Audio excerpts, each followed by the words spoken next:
हमारा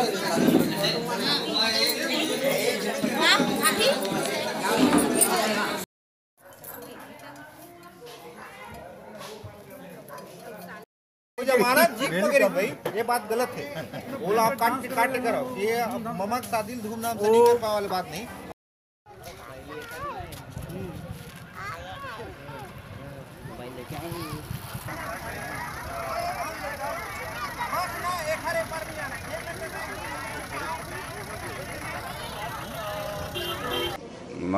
मेरे लड़का का शादी धूमधाम से नहीं कर पाया, इसलिए मन में आया कि नाती की शादी में मैं अपना पूरा करूँगा।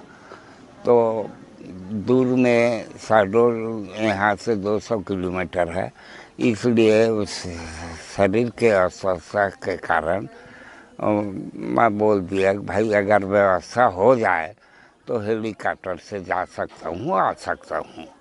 हमारे पिताजी ने जब बोले कि मैं हेलीकॉप्टर से चला जाऊंगा बारात कह के, उसके बाद मैं सोचने लगा कि यदि हम हेलीकॉप्टर करते हैं तो हमारे पिताजी जा सकते हैं और उनकी इच्छा भी है, कहीं न कहीं उनको इच्छा है जाने का बारात, इस कारण वो बोले हैं।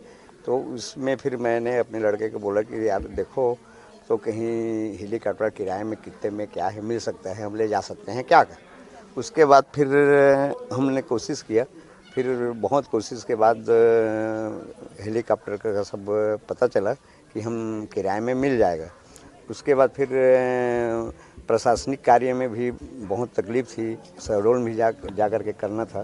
तो शहडोल का और मुगली का दोनों जगह से उन लोगों का भी सहयोग मिला और वो हो गए। शादी यहाँ हमारी 5-6 महीने पहले से लग गया था और उनकी तैयारी भी 5-6 महीने से पहले से कर रहे थे। हेलीकॉप्टर के बारे में इसलिए सोचा गया क्योंकि मेरे दादाजी जो हैं वो मालगुजार हैं और एक बड़े ज़मींदार के पुत्र हैं, और ऐसे ज़मींदार जिनका नाम है स्वर्गीय श्री भोप सिंह, वो यहाँ के ऐसे ज़मींदार रह चुके हैं।